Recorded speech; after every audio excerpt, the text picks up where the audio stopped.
I work sheep, and welcome to the Weekend Post. In this episode, just when you thought it wouldn't come back, it came back! Today we are going to be playing Minecraft. The very first game I ever played on YouTube. Minecraft has gotten 10 million times better. So much faster. So, let's get started. In this episode, we're going to be going back to my roots per se. I'm going to be doing the very first thing I ever did in Minecraft. My very first project that I ever did, which was building a Star Wars base. That is actually the main reason why my Minecraft username is Star Wars Base, because I was a flippin' fanboy at the time, and well, you know, those kinds of things happen. I still am kind of a fanboy, but you know, not like I used to be. But anyways, today I'm going to be rebuilding the base, talking about some design choices, and showing how it's built. So, let's get started. So, the first thing that this series has to start with is, as you can see, as I don't have a flat terrain, insane amounts of terraforming. So, let's start a time lapse.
So, everything is basically terraformed out and should give me a nice flat surface to work on.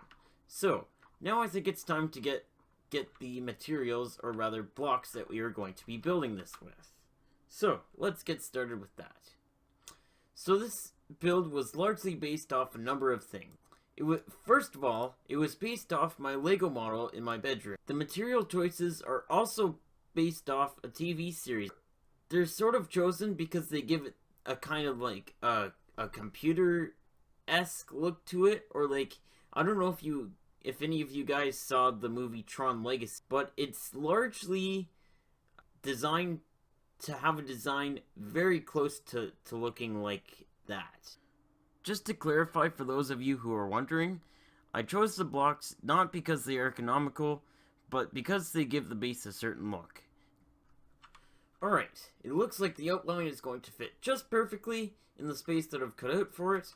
So, I think it's now time to work on the walls, which are going to be made of quartz blocks.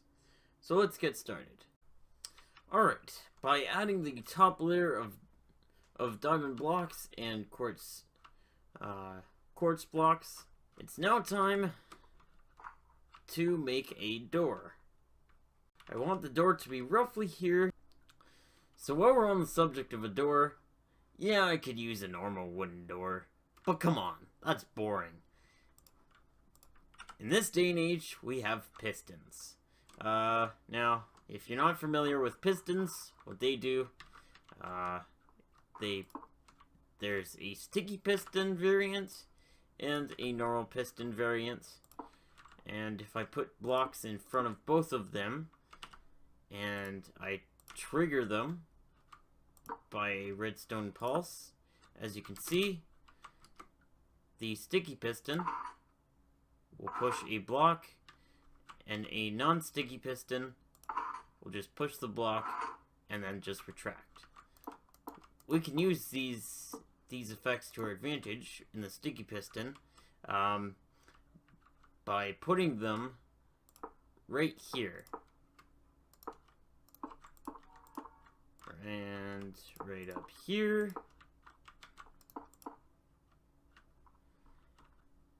And what this will allow us to do is make it in such a way that the door can open and close. Now, after a lot of designing, this is the way I've thought up to build it. So there's going to be a sticky piston there, there, and there, and the same thing on this side. Then I need a slime block,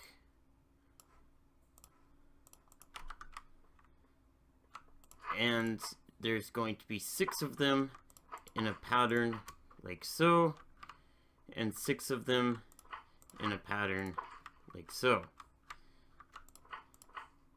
Then we take our quartz blocks and we connect them to the slime blocks like so. Now let me take a second to talk about slime blocks. They're similar to sticky pistons in that other blocks will stick to them when moved. So in the case of my door, when this piston pushes, these other 2 will be pulled forward. Now, because they're sticky, things like this diamond block will want to be moved along with it. But because there's so many blocks connected to this one piston, it won't actually move because there's a limit to the amount of blocks that pistons can move. So the one way that you can get around slime blocks is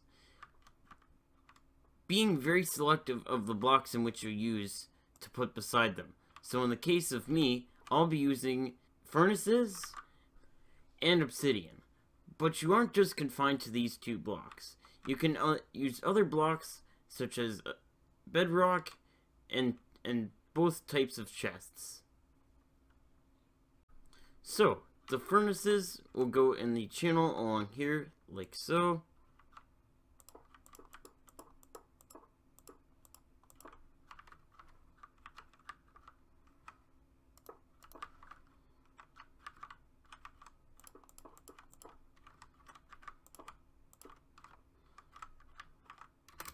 And they'll go in the same place that these diamonds are, just like so.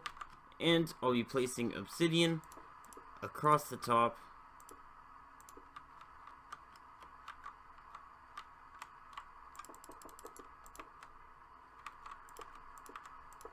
Like so. Alright, the redstone now is pretty simple. We will have 2 obsidian blocks right here, and then a repeater will go right there. A repeater will also go right here.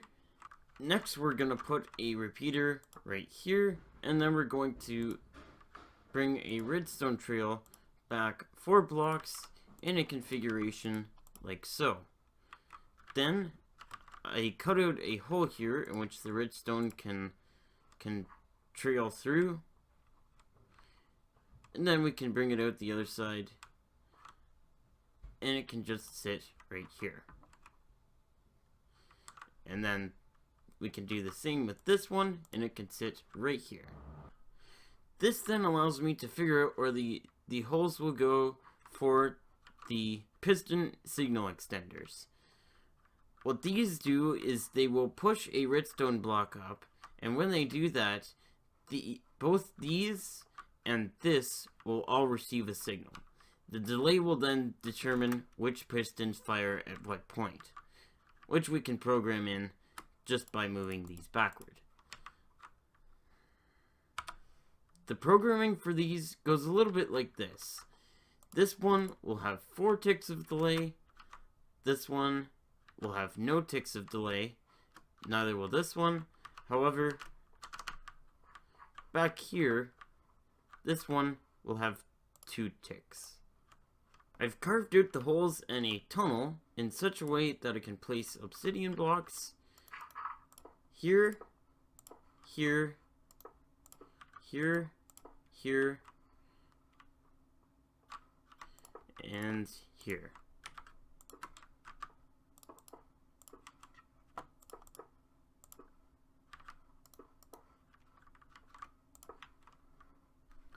This then allows me to figure out where to put my signaling pistons, which will be right here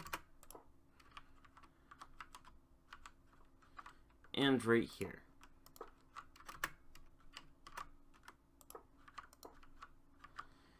Then on top of those, on top of this one, there will go a slime block and a redstone block. And on top of this one, there will be 3 slime blocks and a redstone block. The wiring for the pistons is pretty simple. It's just connecting them with redstone and 2 repeaters. Now we can grab a lever and test it out. If we put the lever right here, flick it, we should be able to see that 1/2 of the door has extended. You'll then take this design and reverse it and do it right the same way over here. Alright, now that I've built the other side, when I flick this lever, the door should close. And when I flick it back up, the door should open. Perfect. But I think that's gonna be everything. The structure is built, the door is built and has been wired up, and everything works without failure. In the next episode, we'll work on covering up the redstone and building a security system. But I think that's gonna be everything. Anyways, guys, that's gonna be it for me. Minecraft is back! I am so excited to get back to doing all the fun stuff that I wanted to. And I hope you guys are equally as excited. Hit that like button, subscribe if you're new, and I'll see you dudes in the next episode.